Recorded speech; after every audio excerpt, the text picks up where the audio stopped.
ताली बजाइए, एकदम ताली बजा के जब ये अच्छा लग रहा है ताली बजाइए। गौआ सहरिया बीचे पातर झिझिया बीचे बीचे लतरेला पनवे हो।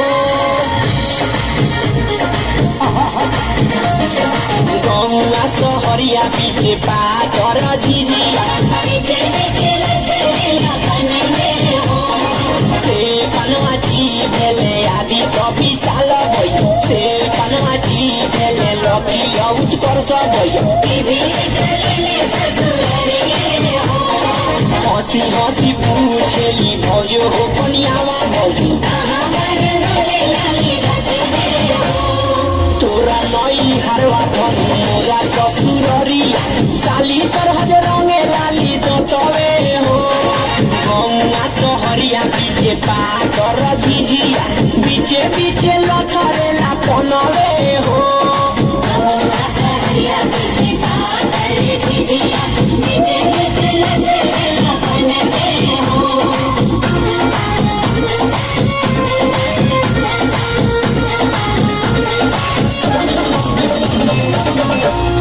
कवितवा डलिया वाले के जो ना मांगना लिया रे। अब कितना गईबा सन, अभी 10 दुआरी जाए के बा, सांझ का रामायणो देखे जाए के बा। उठाओ ना डलिया बा जो ना मांगना लिया कौन ना कि भर डलिया चाउर दी हन ना तो बिहान से अबो ना करेम सन। मांग लिया जो दौड़ दौड़ जुट जल्दी चल ना फलना चर्चा का दुआर बा पर, ना तो बिहान से फिर बड़ा दिक्कत हो जाई। कह दिया राम सेरा भरे सारा सौगा बिके देली हो ना। राम कुछु चुए तेला कुछु चुए पानी हो ना।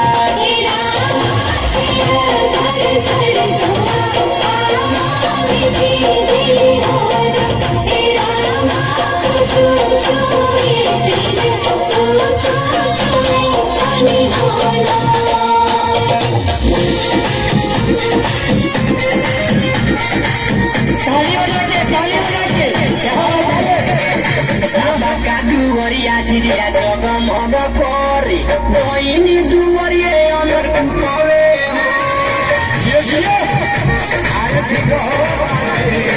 साबका दुवरिया झिझिया जगमग करे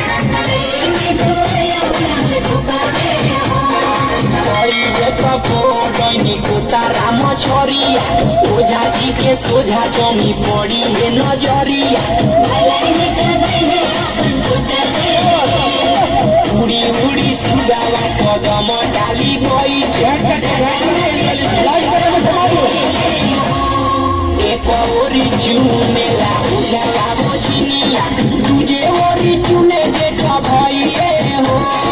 साबका दुवरिया झिझिया जगमग करे बहिनी दुवरिया अनर कुपवे हो।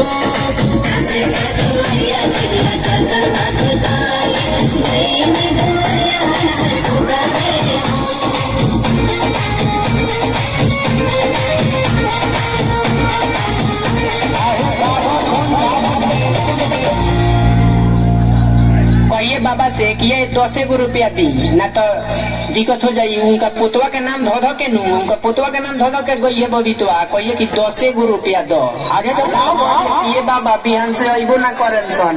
उनका पतोहिया से बहुत अलिया चाउर मांग के ली गई हो। कहिए जो तरह के जहिया झिझिया डुबाए में तहिया सेंदूर लिया के दे मत डईनी सौतीन के मांगे कोइला गरी देबो ना।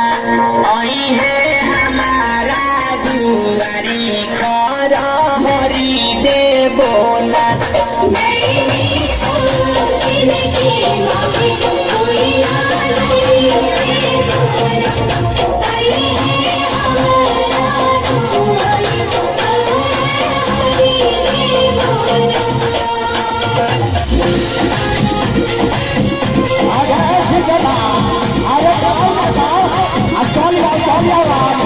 चल रे डईनी बरहम तर अपन बेटावा खई है बरहम तर। चल रे डईनी अपन बेटा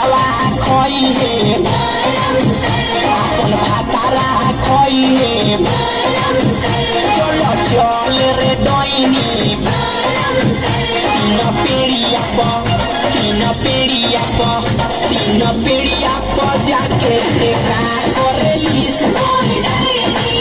साथे लवन के संगे सुआ धरेलिस डैनी चल चल रे डैनी अपन बेटावा खोई हे अपन भातारा खोई हे चल चल रे डैनी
I'm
यदि अच्छा लगा तो ताली बजा दीजिए।